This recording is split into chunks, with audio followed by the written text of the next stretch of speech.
my grandmother was this short little lady.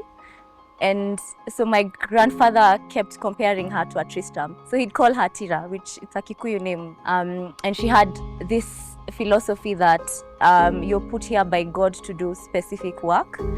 And so she has this philosophy that everyone has a specific task that you're put here for. And just like her industrial nature and the way she carried herself and her principles and her values. I wanted to build a brand that looks like her, and that's why I named the company Tira. I think why creative businesses are important is they allow people to appreciate things that are not necessarily, I'd say, like acquired taste.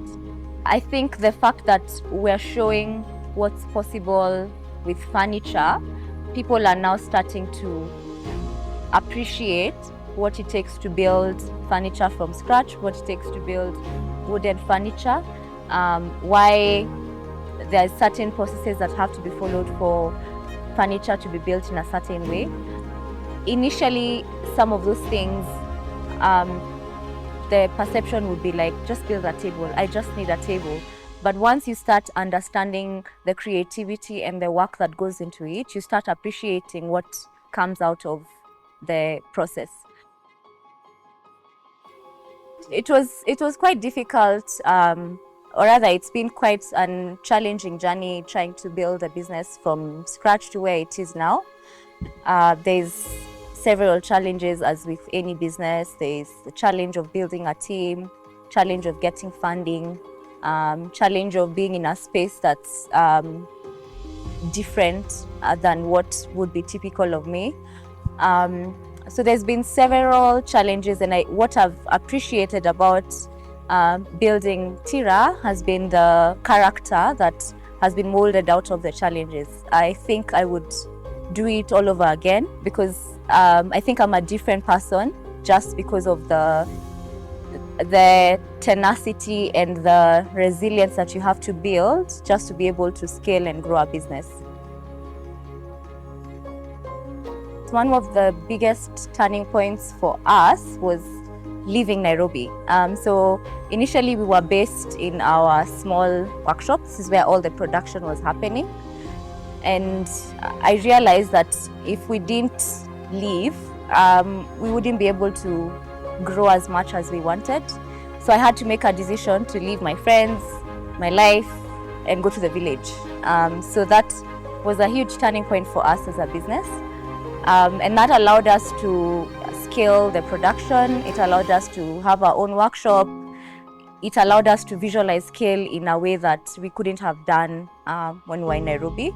Hiva allowed our business to scale. So initially this was the entire workshop, this room that you're in. And so we couldn't buy machines because it's not ideal. We had like machines, but just basic machines. So Hiva allowed us to conceptualize scale and to build the business into what a proper woodworking business is supposed to be. It also allowed us to increase our production. So once we did that, we were able to now do projects and do bigger size of projects that we were not able to do before. And Hiva just allowed us to believe that the dream is possible and start to see possibilities of the kind of business that we knew we wanted to build. Before that, I tried to get funding from conventional institutions. And so my lesson going forward has been, it shouldn't be a hindrance. It's an opportunity for people in the creative industry to start looking at other avenues and other areas where they can get either funding, support, networking. I think we're stuck to this is how things are done, and there's so many resources that are not necessarily in the conventional areas where we expect to find them.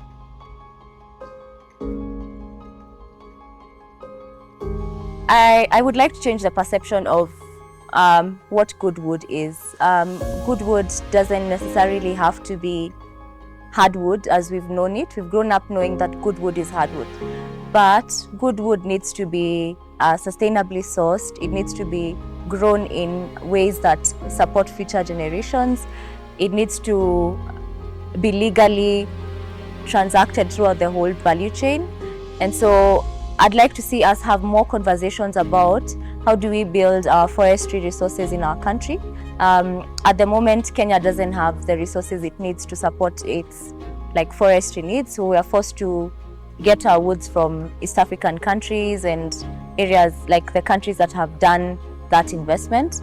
But for the sake of future generations, we need to start thinking about when our children and children's children want to build things with wood, can we be the people that help them have the resources that they need to do that? We're part of Kenya Association of Manufacturers, which recently started this initiative to replant indigenous forests. So a large percentage of the income that we'll be making will be going towards those initiatives that KAM is doing. But we've also just started our nursery.